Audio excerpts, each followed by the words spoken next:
Welcome to Business Decoded with Ronnie Spellman. We crack the code so you don't have to. Welcome to the Business Decoded podcast with Ronnie Spellman. We're back with Joanne Richardson. Joanne, welcome. Oh, thank you, Ronnie, for having me. So you're the president of Gale Winds Group. I am. And just to backtrack to our earlier conversation, you're senior executive at several organizations, largely within the HVAC, construction, and even private equity space. Yes. And I know the last time you were telling us about when you first started in the industry, you had a single client that was generating $60 million of business for you. Yes. Which is gigantic. Huge. As a single client. It's a whale. Yeah. A whale of account. Yes. And you did that, though, coming into the business from an ad in the newspaper where it just said help wanted. And you parlayed a help wanted ad in the local newspaper into a really big multi-million-dollar operation for you. I did. It was perfect timing, as you say. How'd you make that happen? Like, I know we discussed some of that, so I don't want to redo the same thing, but that is incredible. It's just, when you look at even a person starting up a business, they might start a business and they might get to a few $100,000 in sales and maybe a million or two. But you came in new to the industry, construction industry, and in 5 months, you're starting to generate millions and millions of dollars in business. That's an incredible journey. It was quite the account. Yeah. Yeah. And then you ended up later in your career in the C-suite as the vice president for a private equity. I did. So you're a big deal. I'm a big deal. From a business perspective, it's an incredible journey. And it's a career that most people kind of wish for. And you lived it. I've had quite a career, almost a miracle of a career. One thing when you consider, I only have a high school degree. Right. I did not go to college. In fact, we're on the SMU campus today. Yes. And in 2016, I studied and took the MAT at the Cox School of Business here because I wanted to. Right. No one was forcing me to do that college entrance exam. Yeah. I wanted to really check that off my list because not having a college degree as a baby boomer was, kind of, a failure. Right.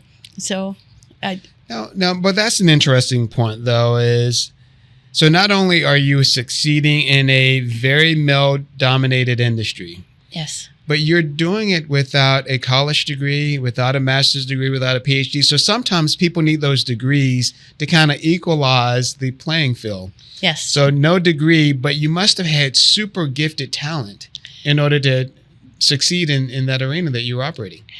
I definitely have the talent of gab. There's no doubt about that. I also have the talent to be authentic. Right. And when I spoke to clients, they could read that authenticity. They could read my authenticness coming from me and always be prepared. Yes. So I had the answers, even if they weren't going to ask. And we've talked about how I relied on my trauma training in the past, always being hypervigilant, always being a step ahead, always needing to perform. That's where my trauma really came in as the form of talent. Right. Yeah. Well, and you mentioned preparation. Oh, absolutely. So I suspect that played a major role, that you knew you needed to be better prepared than anyone else in that boardroom or meeting room or sales room. Well, I needed to know what I was speaking about, but I didn't need to be over-prepared or overconfident. Okay. Because the clients were C-suites that I was working with, and they didn't know any more than I did when I first entered the industry. Sure. So they needed someone to actually get down to the brass tacks and explain to them what we were doing, how it was going to be done, because they don't live in the world of HVAC. They don't live in the world of technology all day long, but they're the ones who are ultimately, in many times writing the checks. Right. So that's a fascinating premise, though, because what I think I heard you say is, you definitely prepared, but because you're dealing with very senior level people, they don't want the details on how the technology and the engineering work. They want to know how you're going to make a difference in their operation, I presume. Absolutely. And that's what you're able to communicate well. Yes. Yeah. Yes, absolutely. Yeah. Now, how did you make that? How did you build that skill set? Was there something that happened that allowed you to understand how to communicate with people at that level? Business people, other business leaders and executives. My dad was very important to me. My dad was one of the most ingenious men and moral men I'll ever meet in my life. Wow. So every client that I met fell shadow to my own father. Interesting. And that's how I took that perspective. But the trust and respect that I would give to them was the same that I would give to my father. Okay. That is interesting. So you kind of channel the energy that your father brought Yes. to your upbringing. Absolutely, Yeah. without a shadow of a doubt. Was there something special that stands out in your upbringing with him? Did he take you to work on certain equipment or was there something that unique? Because I think often of my grandfather, and I shout out my grandfather when he was building his business. And one of the things I remember most, there were a lot of things that he did, but one is just counting pennies as a part of. He had a business; it was a retail business, but back then people paid in a lot of cash, especially coin. And counting pennies was no fun because you count all day long and you have like a few dollars. Black, And that's true as well. That's true. But no, there was so many wonderful lessons that I take away from my grandfather, and it sounds like your dad was the same way. Well, I was raised in a machine shop. My dad was a machinist. Yeah. So I would sit and watch him on the lathe for hours. I would watch him build gears out of, pure brass cubes. Wow. And my job when I was in high school, it started a little bit before high school, is I would watch the copper price. And when the copper price went up, I would go into the burn room in my mask and my respirator, and I would burn the plastic coating off the copper wires and sell the copper. And that was my high school money. Fascinating. Yeah. So where did you get the wire from in order to burn that? Was he my dad's recycling machine in shop. It? Yes. Yeah, he was always redoing motors and lots. Interesting. He owned his own machine shop, so there was lots of wire that was just extra from rewinding motors or such. Yeah. Now I've not met anyone that's done that before, burning off the plastic, but it's an incredible concept. You think just the wires on like these cords, you burn it off and you recycle the wire. I know during the housing crisis, a lot of people were pulling wire from home so that they can do exactly that. Happens all the time. Yeah, they would take and recycle the wire from the different parts. Unfortunately, one of the biggest thefts in the HVAC industry is people going in and stealing the copper out of the units. Yes. Yes. Well, very true. Yes. Yeah. Yes.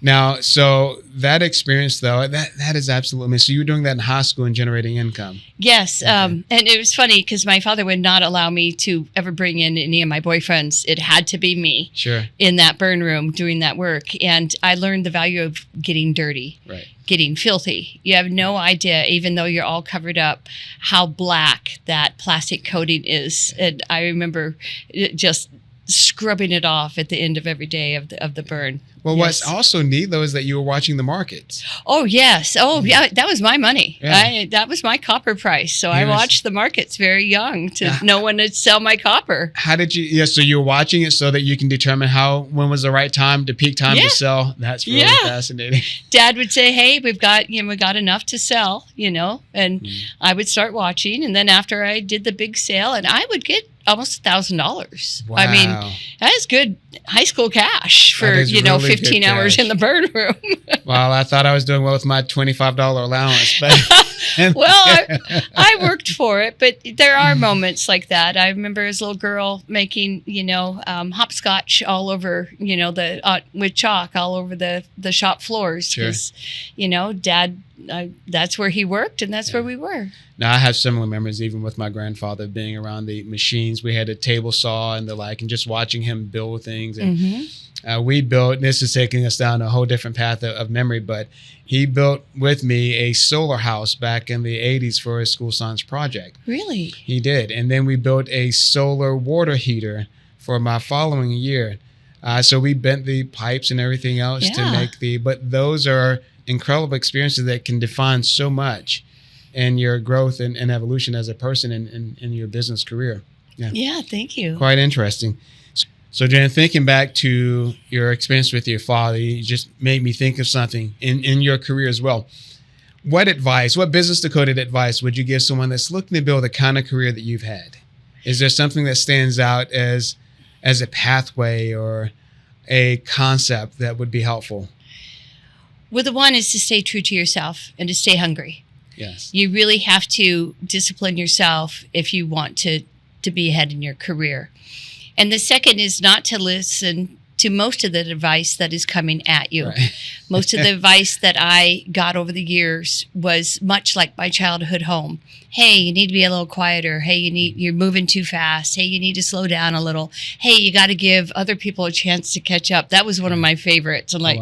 And the race was within myself. Sure. So to always stay in the race, stay absolutely calm and collected in your own race to where you want to achieve. One of the best pieces of advice that I got over the years, because I was a master cold caller. Okay. Even at executive levels, I'm cold calling. I mean, you try calling into a CEO. Sure. You know, you are cold calling. And the best advice is it's not just you on the phone. It's just not you behind the door.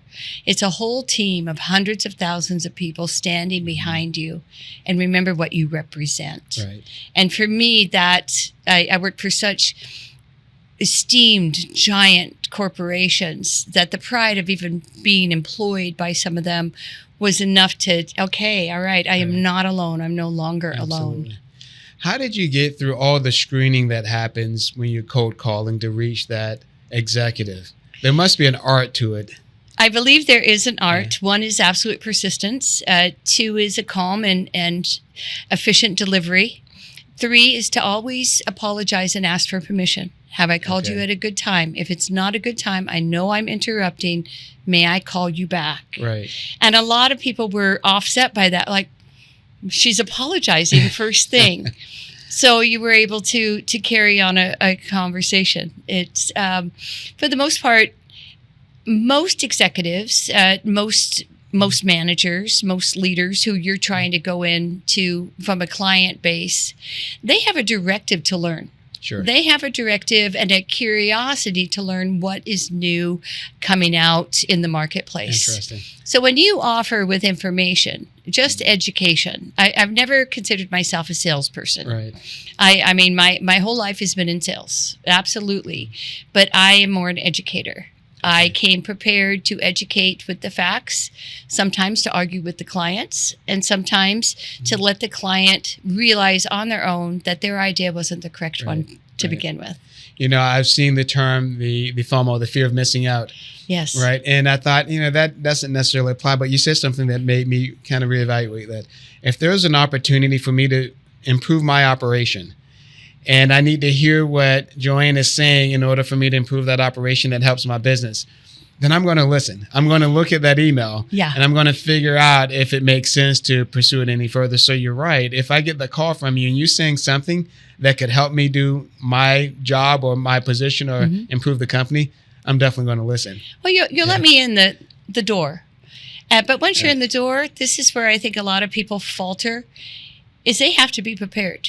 Right. You can't come in without an agenda. Right. You come in with an agenda to educate the client, not an agenda to school the client. Well, but you say educate because a lot of people come in with the approach of selling the client. I got to sell them something. Got to sell them something. And when you feel like you're being sold, then it doesn't quite feel right. No, it doesn't. As an executive. Yeah. It doesn't. But you also have to know your product. You have to know your topic. You have to know, in my case, I needed to know the ASHRAE laws. I needed to know the rules. I needed to understand what the environment was going to allow as far as, lawful installs. Sure.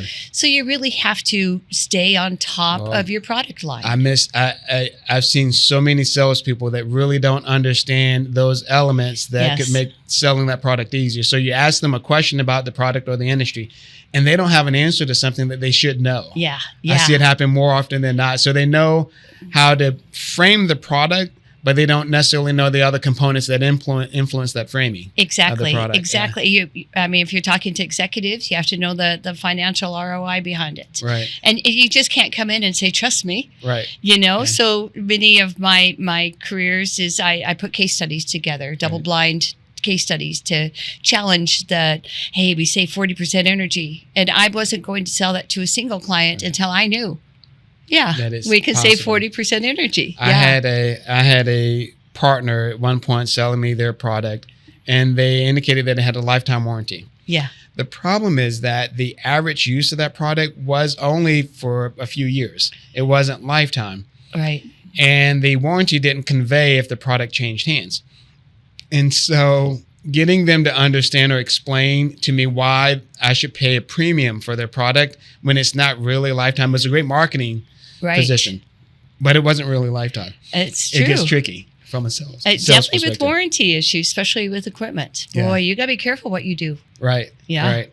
So you have a book that we spoke about last time, The Virtue of Honor. Yes. Yeah, this was your first book. My first book. And now you have a second book, Shatter and Scatter the Lies. I do. Tell me about your book. Shatter and Scatter the Lies is a standalone or a companion workbook to my memoir, Acquiring Truth, Virtue of Honor.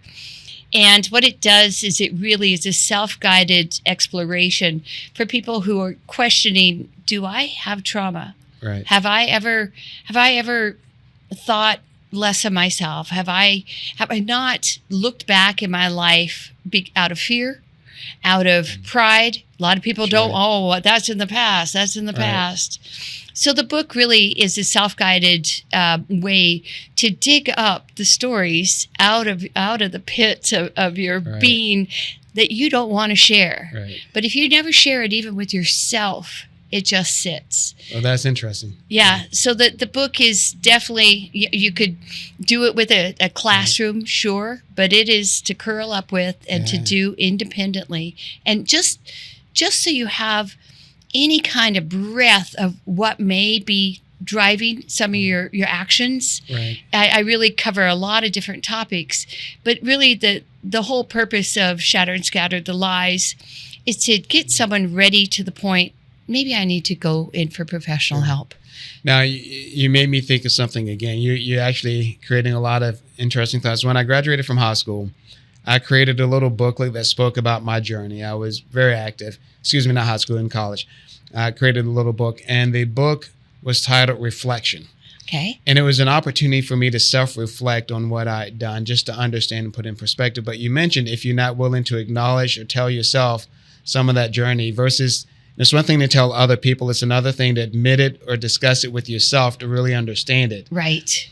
I think there is just an opportunity there that a person might be missing and not understanding part of the elements that made them who they are, right? Absolutely. Absolutely. Yeah. And the book has, it mimics my memoir a great deal, obviously, because I'm the author of both books. Right.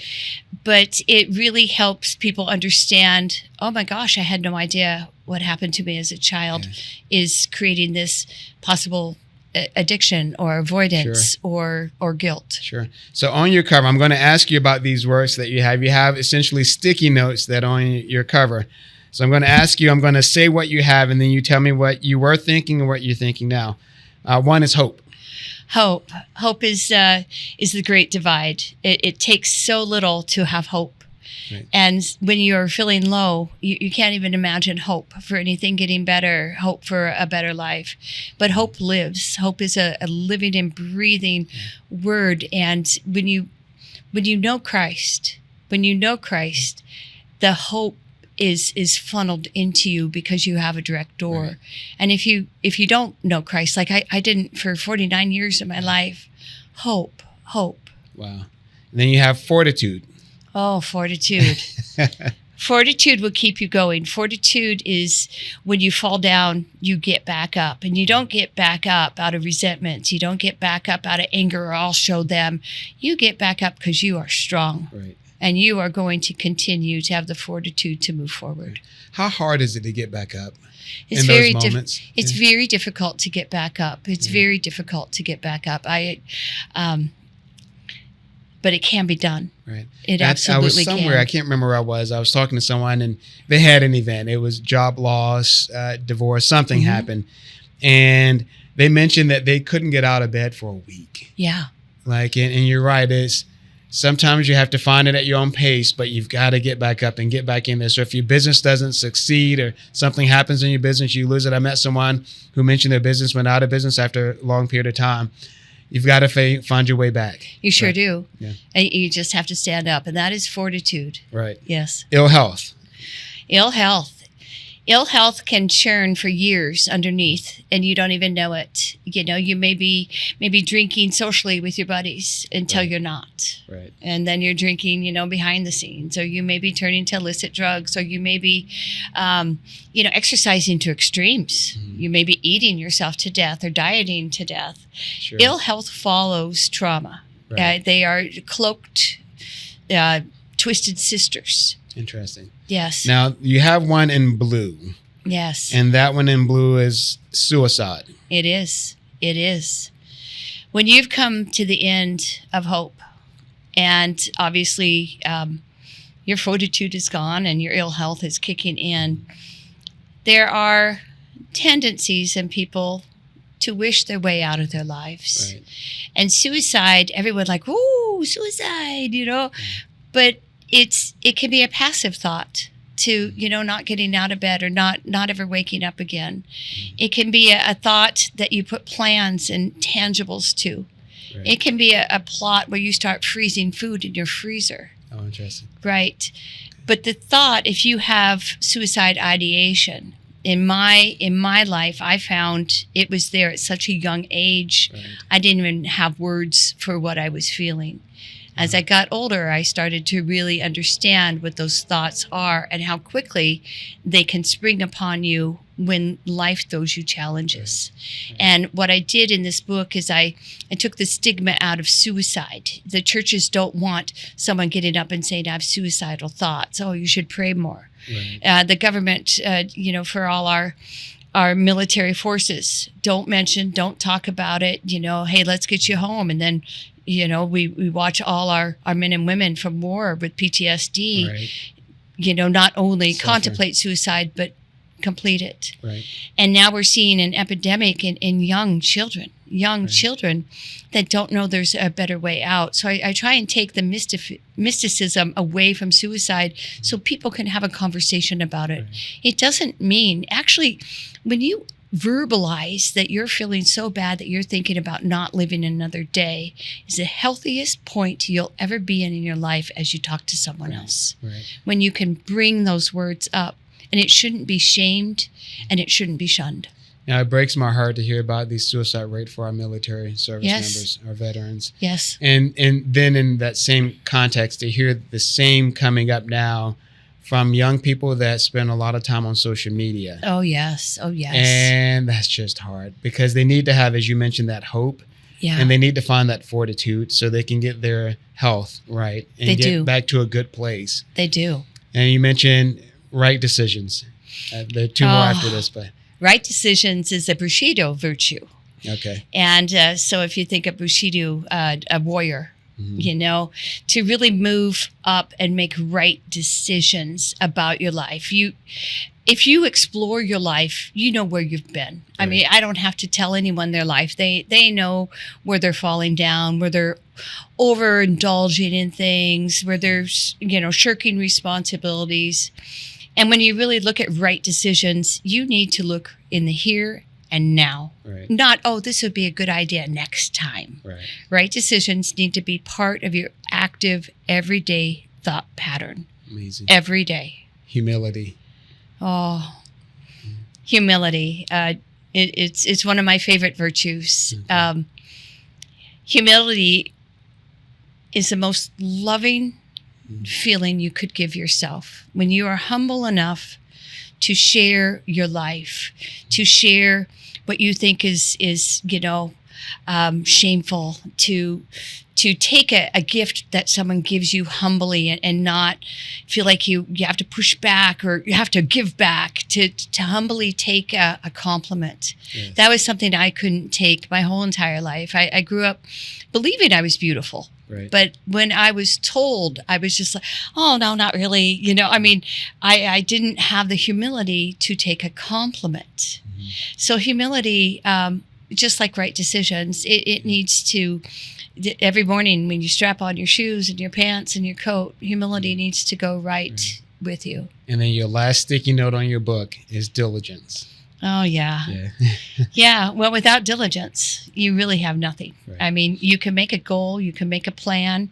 You can plan to make a goal. Right. You can goal to make a plan.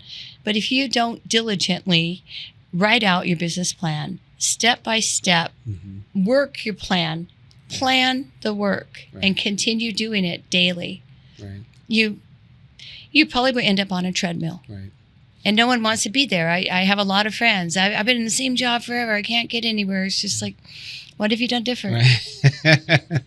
And that is so true.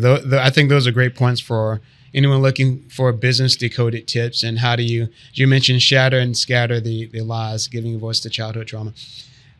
But people need to understand those dynamics and how to get off that treadmill, as you mentioned. Yes. And the thing that you mentioned previously, putting the shame on the table, I think is such an incredible point. Even if it's just the shame being a business that you put a lot of investment in and didn't quite work perfectly, it's okay. It is Move okay. on, put that on the table, learn from it, and then go to the next opportunity, business opportunity. No one's going to take away your wealth of knowledge that you learned Correct. during that time. And when you lived knowledge is more important than book knowledge. Right. You know, you could read 1,000 books, you can be a PhD, you can have any degree you want, but if you don't have the lived knowledge and the lived know-how, you know, you'll be afraid of failure your whole life. I feel like I've been a rolling stone my whole life. I didn't know anything about HVAC. I didn't know anything about electrical. I didn't, you know, when I jumped even into Honeywell, as a Grad company I worked for, I didn't know really anything about smart building technology.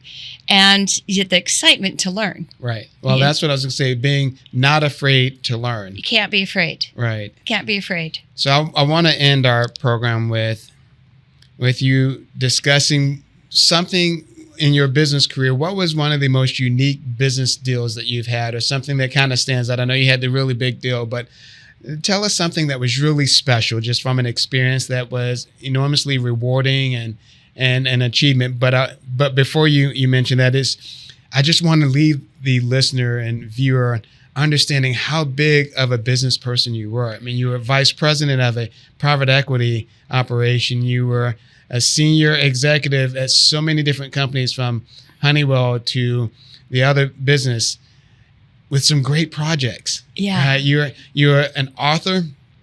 You're a speaker. I hope everyone contacts us and invite you to speak to the organization anywhere across the country and the world. I would love that. I know that you had a project you're working on in, where was it, Dubai, the last time we spoke? Yes. So you've got these projects around the globe that you're working on. You are the real deal from a business perspective. But I've just enjoyed my trip. It's just, and I agree with you there. Sometimes people don't take the opportunity to enjoy the journey.